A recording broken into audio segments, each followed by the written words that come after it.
E tem o Flamengo do Tite batendo o recorde, hein? Igualando o recorde do Flamengo de Zico. No fim dos anos 70, chegando a 10 jogos sem sofrer gols, hein? O Flamengo do Tite, além de invicto, além de ter quebrado recordes do Flamengo do Jorge Jesus, agora chega a essa marca de 10 jogos sem sofrer gols e a gente tem que falar. Um Flamengo do Tite que anulou o Fluminense do Fernando Diniz. O Fluminense do Fernando Diniz não fez nada nesse clássico, teve jogador expulso, não acertou uma finalização sequer no gol.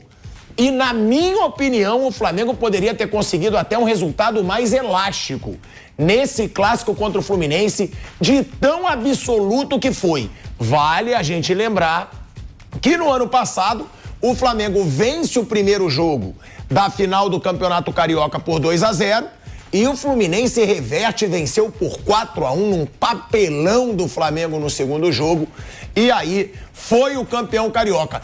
Mas se puder apostar para esse jogo, é o Flamengo do Tite, é um Flamengo muito regular, um Flamengo que tá com uma defesa aí impecável na temporada.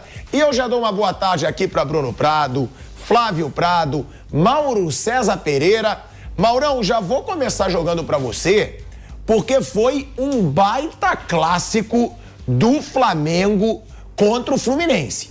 O Flamengo do Tite já jogou todos os clássicos, Mauro, e não sofreu gols. Ele enfrentou o Botafogo, ele enfrentou o Vasco, ele enfrentou o Fluminense, porque quem quer criticar diz, mas o Flamengo do Tite é só o Campeonato Carioca, mas pegou o campeão da Libertadores, pegou o Botafogo, que teve aquela campanha avassaladora até passar vergonha no Brasileiro, e o Vasco, que foi o time que gastou 130 milhões de reais se reforçando, né, Mauro?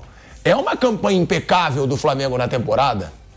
Eu acho que, boa tarde a todos, acho que tem um detalhe que é importante, que é uma evolução, né, que vem sendo apresentada, né? Eu acho que usando os clássicos como termômetro, você vai encontrar quanto o Vasco, o time que não sofreu gols, mas esteve muito perto de sofrê-los, né? O Léo Pereira tirou 2 bolas em cima da linha praticamente, e o Vasco tem o Payet, o Vasco tem o Verratti, o Vasco tem uns caras perigosos, né? Tem atacantes que criam, tanto que meias, né, também, tanto que criou situações de perigo contra o Flamengo, e por muito pouco o Flamengo não foi vazado. Aí contra o Botafogo teve chance o Tiquinho, teve chance o Júnior Santos. Já contra o Fluminense, no outro clássico que o Flamengo venceu, ainda na Taça Guanabara, também 2-0, o Fluminense não teve chance. Teve 2 chutes a gol, um do Arias numa falta de longe, o Rossi defendeu, um chute do Alexander ali pro lado esquerdo, que o Rossi também defendeu, não teve tanta dificuldade. Não foram situações de extremo perigo. Ontem o Fluminense não chutou nenhuma bola no gol. Foi o segundo Fla-Flu seguido que o Germancano não finalizou na direção do gol. Ele deu um chute lá do meio do campo, lá que o Renato Augusto até olhou para esse amigo, o que está fazendo? Um chute totalmente despretensioso, não dá nem para chamar aquilo de finalização. Então, o grande artilheiro do Fluminense não conseguiu. Por quê? Porque o Flamengo, ele dificulta os adversários quando esses tentam criar situações de perigo contra ele. Foi uma atuação muito convincente. O time está evoluindo muito, mas tem um grave defeito ainda, né? O Tite fala muito no equilíbrio. O que seria o equilíbrio dessa equipe, a grosso modo? Um time que não toma gol ou que toma poucos gols. Claro que ele vai sofrê-los, mas se continuar assim ao longo da temporada, deve ser um time que sofra poucos gols, né? Não vai ficar tomando de 4-0 do Bragantino, 3-0 do Cuiabá, 4-1 do Fluminense, tomar 2 gols do Maringá, tomar 3 gol do Grêmio, do jeito que foi. 3 do Grêmio em 10 minutos, tomar gol do Nublense, né? E por aí vai. Foram vários vexames. Santos, a virada do Santos que virou também, essa coisa toda. Então, e foi assim com o Tite, com o Sampaoli, com o Vitor Pereira, com o Mário João, com todo mundo. Não era culpa de um técnico especificamente. Ele mesmo sofreu com isso. Mas agora não, um trabalho mais autoral. Ele pegou do começo do ano, já conhecendo os jogadores. Veja como foi importante ele assumir no ano passado. E aí, ponto para a diretoria, que conseguiu convencer o Tite a começar. Isso foi um acerto, né? Porque ele não queria começar em 2023. E aí o que argumentaram? O Tite, você começa agora, já conhece o elenco, nos ajuda a classificar para a Libertadores, e aí a gente, no ano que vem, começa de outra forma. Até aí está dando certo. Poderia ter sido melhor, não fosse a pasmaceira do modo banana, que entrou em ação em algumas partidas, que o Flamengo poderia ainda assim ter sido campeão brasileiro. Perdeu o título por conta de atuações ridículas, tomando 3 gols do Atlético, 2 do Santos, que foi rebaixado, e 3 do Grêmio. Com o Tite. Foram derrotas vergonhosas que eu ponho na conta do Tite só do Atlético. Ele escalou muito mal. Mateuzinho, o Wesley fazendo lambança, escalou mal o time, não foi bem. Nos outros jogos, acho que a responsabilidade maior foi dos jogadores, né? Mas, então, agora é um trabalho mais maduro. E o que falta para esse equilíbrio chegar? O time aproveitar as chances que cria. Perde muito gol. Perde gol demais, é impressionante. Perde gol demais. Ontem, inclusive, os jogadores do Fluminense pareciam meio atônitos, né? Porque o Renato Augusto sai no intervalo, aí ele fala, não, porque temos que aproveitar as chances. Que chance? Não teve chance nenhuma. O Pedro deu uma bicicleta que foi na trave, o Fábio defendeu a bola do Ayrton Lucas, mas que até desviou, defendeu uma outra bola perigosa do Cebolinha. Do Pedro? Do Pedro. O Pedro cabeceou uma bola rente à trave, cabeceou uma outra fraca, aquele gol perdido, que ele cabeceou sozinho na pequena área, né, num erro até do Thiago Santos. Entre ele e o Guga, cabeceou sozinho, mas cabeceou fraco. Foram várias chances claras que o Flamengo teve no primeiro tempo. E o Fluminense, durante os 15 minutos iniciais, o Rossi não apareceu na transmissão do jogo. Quem estava olhando para a telinha, televisão, computador, sei lá o que for, não via o Rossi. Qual a cor do uniforme do Rossi? Ninguém sabia. Então o Flamengo teve realmente amplo domínio. Aí houve um momento do segundo tempo, o Fluminense voltou mais agressivo. E aí acho que tem um ponto que é importante, que é o pessoal do Fluminense está dizendo, não, o Fluminense estava dominando quando o Thiago Santos foi expulso. Gente, mas aquilo está no roteiro do jogo. O Flamengo recua, traz o Fluminense, eles vão vir com tudo, vem para cá, vem. E prepara o contra-ataque. E mete bola. Aí o Thiago Santos vai sai jogando errado. Ele não tem a qualidade do André, que faz esse papel de zagueiro para saída de bola quando o time está perdendo. Não, o André estava suspenso. E aí ele erra um passo, o Flamengo recupera a bola no Everton Cebolinha. E aí ele faz uma falta duríssima e o árbitro não expulsou teve medo de expulsar direto, porque era óbvio o cartão vermelho. Precisou o VAR chamar, quando chamou ele acabou dando cartão para o jogador do Fluminense. E aí o jogo evidentemente muda completamente, o Flamengo fica com total controle da partida, com um homem a mais. E o 1-0 no final, depois que acabou sendo 2-0, ainda assim foi muito barato. O Flamengo teve a chance até de golear ontem. A disparidade entre os times ontem ficou muito evidente. E acho que o Fernando Diniz foi muito mal no jogo e muito mal em momentos da entrevista, com uma dificuldade muito grande de reconhecer algumas escolhas que comprovadamente não deram certo. Esse é um caminho bem perigoso e o Fluminense vai precisar, acho que, a se confirmar a eliminação, o que é muito provável que aconteça, né? Acho que ele vai precisar fazer uma reflexão sobre o trabalho. Eu tenho falado sempre que o Fluminense não está jogando bem esse ano, ganhou a Recopa, mas não tem jogado boas partidas, não fez nenhum jogo realmente bom, nenhum. E mesmo na Recopa, correu muito mais riscos lá no Equador do que a LDU correu risco no Rio de Janeiro. O time equatoriano criou muito mais chances de gol do que o Fluminense criou. E lá escapou demais, perdeu só de 1-0, conseguiu fazer 2-0, né, numa bola alçada, bem lançada pelo Samuel Xavier, que o Arias cabeceou, e um pênalti bobo lá que o menino lá do Equador fez, e acabou o Fluminense ganhando por... Mas não jogou bem. E ontem foi muito dominado. É um time mais velho, Mauro, que sem o André cai?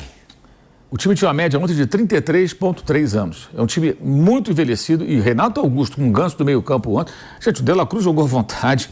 O Arrascaeta jogou à vontade. Não pode deixar esse cara jogando à vontade. Você tem que ter um meio campo mais combativo. E ele fez uma opção por jogadores, assim, e aí ele aumenta a média de idade quando sai o Diogo Barbosa e coloca o Marcelo para o começo do segundo tempo. E o Marcelo vai embora, né? Aí o Flamengo põe o Bruno Henrique por ali, quer dizer, poderia ter sido muito pior para o Fluminense.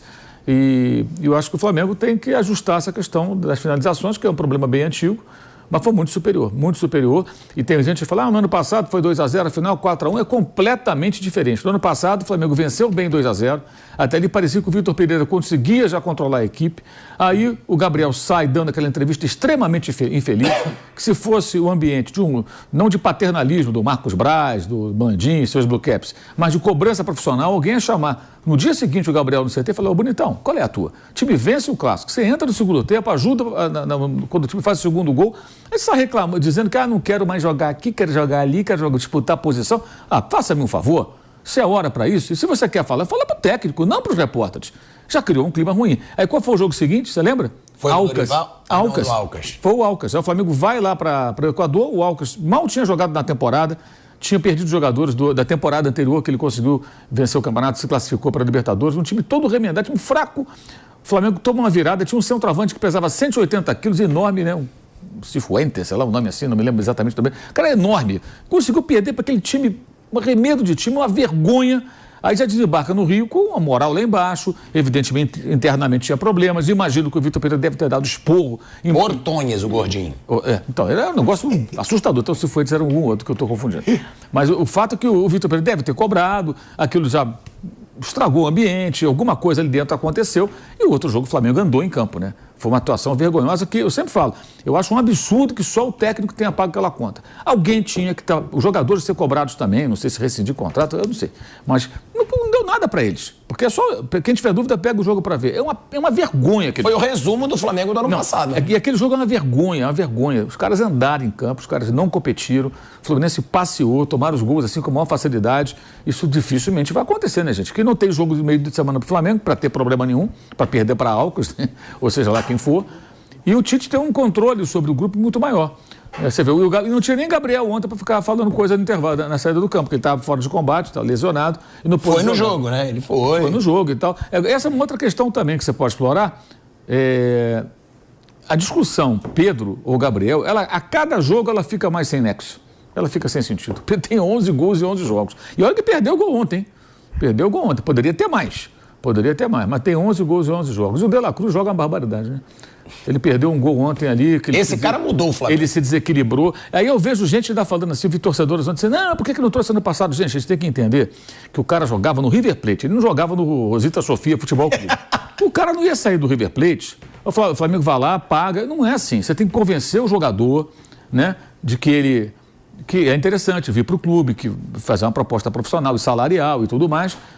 E aí, ele não ia sair de lá no ano passado, obrigado. Ele saiu de lá parabenizado, saudado, festejado, campeão uma espécie de recopa lá que eles jogaram lá com o Rosário Central, foi o último jogo dele. Deu várias entrevistas, todo mundo agradecendo a participação dele. Os caras entenderam que era o momento de ele dar um passo, né, para ganhar mais, para seguir para um outro mercado e tudo mais, e ficou tudo bem. Pegaram uma bela grana, o Flamengo pagou a multa rescisória, todos ficaram... Agora, ano passado, ele não viria. E mais, o De La Cruz naquela bagunça ano passado, ele é o quê? O Superman vai resolver? Não ia resolver, gente, não tem como. Agora não, ele chega no time organizado, o técnico tem um controle, se despediu do outro clube lá do River Plate numa boa, sem problema. Então, assim, as coisas não são tão simples assim. E muito boa, eu estou elogiando o dirigente hoje, tem que tomar cuidado. Muito boa a palavra do Marcos Braz sobre o episódio Maicon, na coletiva que eles deram na sexta-feira, na apresentação do Léo Ortiz. Foi sexta, né? Foi. Então, assim, foi depois do programa, então, a primeira oportunidade que eu tenho de falar aqui no Jovem Pan a respeito. Ele foi muito bem quando ele falou, alguém acha que a gente vai procurar o Shakhtar sem antes saber se o jogador tem interesse de jogar no Flamengo e tudo? Acho que a gente é juvenil para fazer isso. Até porque a gente sabe que eles fazem isso, né? O Flamengo sempre faz isso, procura o jogador. De La Cruz foi assim. Depois do clube. Você quer vir? Aí ficou claro no passado, ele não queria sair de lá, obrigado. Então vamos esperar terminar a temporada, vai lá. O Léo Ortiz é a mesma coisa. Você quer vir? Quero. Aí foi para cima do Bragantino, bateu até chegar num acordo. É óbvio que eles fizeram uma consulta, só que não houve acordo. Então foi de novo vendido uma agenda positiva, que é o que de pior pode acontecer para o Corinthians. São essas notícias supostamente positivas. Que ele preferiu o Corinthians. Ele não tinha escolha. Como é que ele poderia escolher se ele não houve acordo do Shakhtar com o Flamengo? Não tinha como ele escolher, gente. E aí quando vem, eu falo isso sempre, o cara vai dizer, olha lá, a gente aí, cara, o que isso beneficia o Corinthians? Isso é cortina de fumaça, gente. O Corinthians está se despedindo do campeonato eliminado antecipadamente. Com a vergonha. É com isso que o Corinthians tem que pensar e se preocupar. Aí o perfil coloca lá, aqui é Corinthians eliminado. De novo, precocemente, do Campeonato Paulista. Faça-me um favor, né? Quer dizer, as pessoas têm que ser um pouco mais críticas e um pouco mais maliciosas também. Porque esse negócio de agenda positiva está pesado. E o Marcos Braz foi bem aí. Eu tenho só criticado, não falta motivo para te criticar, mas ele foi bem. Porque ele realmente respondeu aquilo que é o óbvio, gente. Não chega quem não quer, entendeu? As pessoas têm que começar a olhar as coisas com um pouco mais de uma lupa, né? Para ver se conseguem perceber. Ô Mauro, antes de chamar o Bruno e o Flávio, uma pergunta, que o De La Cruz, ele mudou esse Flamengo, né? O De La Cruz mudou o Flamengo. E o que eu percebo é que o Flamengo está jogando melhor nesses últimos jogos. Por que eu digo isso? Porque o Gerson tá fora. Será que tem como o Gerson sair desse time? Porque quem tá jogando, o Luiz Araújo também tem entrado. O Flamengo tá jogando bem. Será que a escalação vai ter o Gerson no banco ou você acha que mesmo assim o Gerson, quando ele voltar, ele vai barrar alguém? Porque eu tenho gostado do Flamengo do jeito que tá. Você tem ali o Pulgar e o De La Cruz e os jogadores jogando abertos ali com o Pedro. Ali acho que tem uma posição pro Gerson que é o lado direito ali. Do Luiz Araújo. Do Luiz Araújo, que destoa, né? Eu acho que o Luiz Araújo é um jogador de um nível abaixo dos titulares do Flamengo. Ele é muito voluntarioso, ele ajuda muito sem bola. Até em jogos como o de ontem, eu acho que é importante começar com ele. Porque é o momento do jogo que vai ter muita pressão e é um cara que vai correr, vai voltar, vai marcar, vai trabalhar sem bola o tempo todo, vai deixar tudo em campo. Só que ele faz muitas escolhas erradas, né? Ontem ele é substituído depois de uma bola que ele pega do lado direito, ele não chutou, não cruzou, fez um sei lá o que com a bola, ele se precipita. Mas acho também que o Tite pode trabalhar melhor isso, sabe? Pô, calma, filho, vai com calma, faz assim, faz diferente, não define tão rápido, olha ao seu redor, um pouco mais de... Acho que pode lapidar um pouco, porque ele tem seus predicados. Mas hoje, eu acho que assim, a saída dele para a entrada do Gerson, acho que é uma tendência, mas no médio prazo, que o Gerson vai ficar uns 3 meses fora, né? Até o Gerson voltar, treinar, entrar em forma, vai demorar bastante só no Campeonato Brasileiro e nas outras competições. Então, mas eu acho que o buraco ali que existe ali para ele entrar é ali na direita. E até lá, a gente não sabe, por exemplo, como é que vai ser... O segundo volante já é o De La Cruz, né? Não tem como tirar. Não, acho que ele não vai mexer mais ali, não tem sentido. Porque ele começou com o De La Cruz mais à direita e o Gerson centralizado buscando a bola no meio dos zagueiros. Agora o Pulgar está fazendo isso, o De La Cruz joga um pouco à frente e com muito mais liberdade para circular. Eu acho que não faz sentido o Tite fazer uma mudança no posicionamento do Uruguai. Então, a chance de encaixar o Gerson seria pela direita, onde ele já jogou desde o tempo do Jorge Jesus. Como fazia, mal comparando, como jogava o Everton Ribeiro. É um ponta que é um ponta armador, um cara que joga pelo lado, mas canhoto, quer dizer, o cara que vai trazer a bola para dentro, vai abrir o corredor para o lateral, ou para um jogador que cai por ali. Mas antes disso, acho que o Luiz Araújo vai ter que bater de frente com o Vitor Hugo, que vai disputar a posição com ele cada vez mais, que o Tite já definiu que ele joga ali pela direita, é outra característica, mas é um cara que entra na área. Finalizou ontem, o Fábio fez uma boa defesa, um garoto que tem potencial, 19 anos só, e com o Bruno Henrique. E aí com o Bruno Henrique pode ser parar o Bruno entrar na direita, ou então o Cebolinha mudar de lado. Acho que depende de qual desempenho vai ter o Vitor Hugo e o Bruno Henrique. Então, Cebolinha e Pedro estão garantidos. Sem dúvida, sem dúvida. Acho que o Luiz Araújo que é o cara que corre risco ali com essas duas concorrências aí diretas e uma terceira que pode ser o Gerson. Agora tem um cenário também que a gente sabe que quando começar as competições não vai ter essa molezinha de um jogo por semana, né? Vai ter jogo em cima de jogo, então vai ter jogador machucado, suspenso, jogador poupado por minutagem, desgaste, o fisiologista mostra relatório, aquela coisa toda, e aí o Gerson vai acabar jogando.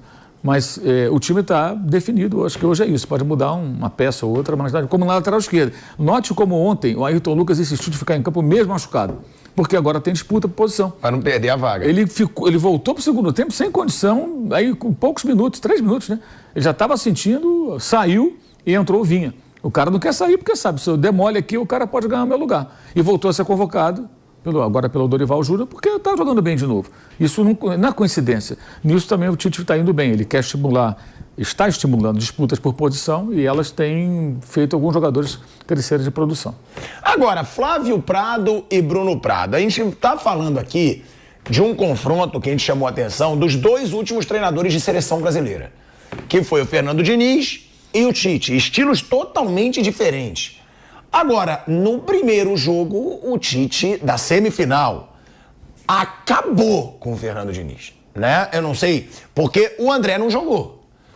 Ele optou pelo Ganso e pelo Renato Augusto, eu achei errado, porque esses caras não têm padrão físico, vigor físico, para segurar um Flamengo que tem Pulgar, De La Cruz, Arrascaeta com a genialidade dele, aí a rapidez do Cebolinha, do Luiz Araújo, Pedro, que também é muito forte. E o Fluminense não existiu no Clássico. Não existiu. O Fluminense não ameaçou o gol do Flamengo. Eu não sei se eu tô certo, mas eu acho que não teve uma finalização no gol. Acho que não. Do Fluminense. No jogo inteiro. E o Flamengo sai com 2-0, podendo sair com 3 ou 4. Para mim, o resultado mais justo seria 3-4-0 pro Flamengo. O que falar desse confronto dos 2 treinadores, Tite com o Fernando Diniz? E já dá para dizer que o Tite tem tudo para fazer um trabalho excelente no Flamengo, não vou falar ganhar tudo, porque são muitos times fortes, de chegar muito forte para a disputa de todos os títulos do ano? Eu acho que sim. Para mim, o Tite já há uns 10 anos ele é o melhor técnico brasileiro, né? Ele ficou fora do mercado de clubes, esteve na seleção, que é outro tipo de trabalho, né? É diferente, então era até mais difícil de fazer uma comparação direta dele com outros treinadores, mas eu acho que pelo menos tem claro os títulos mundial com o Corinthians e da Libertadores, mas eu acho que é bem claro a partir de 2015, principalmente, no Corinthians campeão brasileiro, que ele é o melhor técnico brasileiro. Não que ele seja invencível, não é isso, não tem o super técnico invencível, isso não, mas ele é melhor, eu acho que é o que melhor equilibra as funções entre atacar e defender. Aí eu cito 2015 porque ali eu acho que foi um momento que o Tite evoluiu muito quando o time dele ataca. Os times dele sempre defenderam bem, mas quando ele sai do Corinthians no final de 2013, ele sai num time que não conseguia ameaçar ninguém. Foi uma das melhores defesas do brasileiro e foi segundo pior ataque, acho que só fez mais gol que o Náutico, que foi rebaixado ali com umas 10 rodadas de antecedência. Era muito 0-0, 0-0, ele empatou acho que 19 jogos em 2013. Aí ele para um ano, 2014 ele não trabalha, em 2015 já é um outro Corinthians, né, que não ganhou a Libertadores e consequentemente, claro, não ganhou o Mundial, como o time anterior ganhou de 11 e 12, mas foi campeão brasileiro jogando um belíssimo futebol. Se comparar com o título brasileiro de 2011, todos os números melhores, pontos, gols marcados, e a defesa ele manteve, uma defesa que já era boa, ele se manteve sem tomar muito gol. Então acho que o Tite, ainda com um elenco muito forte na mão, que é o Flamengo, é um elenco muito bom, para mim, no papel, o melhor elenco do Brasil. Eu acho que ele vai perder muito pouco. Não dá para garantir, vai ser campeão brasileiro, vai ser campeão da Libertadores. Não tem como garantir isso, principalmente os mata-matas. O brasileiro é que é mais louco. É isso que eu ia falar. Pelo que ele está mostrando, brasileiro, o Flamengo é favorito, certo? Eu acho que é o favorito. Porque não leva gol. Tem um time fortíssimo. Para pontos corridos é muito bem contado esse Flamengo. Que dá para... até meio arriscado, mas para mim, pelo menos vice ele vai ser. Aí eu tenho que respeitar o atual bicampeão que vai brigar, pode aparecer um outro time, mas no campeonato de pontos corridos tem mais lógica, acho que ele vai ficar ali, campeão ou vice, acho que ele vai brigar ali pelo título. Tem a Copa América, que vai desfalcar o Flamengo muito por 9 rodadas, isso pode atrapalhar a disputa do brasileiro, mas eu acho que ele vai, de novo, o brasileiro vai estar ali, ou campeão ou vice, vai estar brigando em cima. E nos mata-matas, às vezes você sai invicto, né? O Atlético Mineiro de 2021 foi campeão brasileiro da Copa do Brasil, ele saiu invicto da Libertadores, né? No mata-mata não dá para ter uma previsão tão lógica. Às vezes ele empata 2 jogos, vai para os pênaltis e perde. Mas vai perder muito pouco no ano. O time é bom e o Tite é muito bom. O Tite é muito bom treinador. Eu gosto muito do Diniz.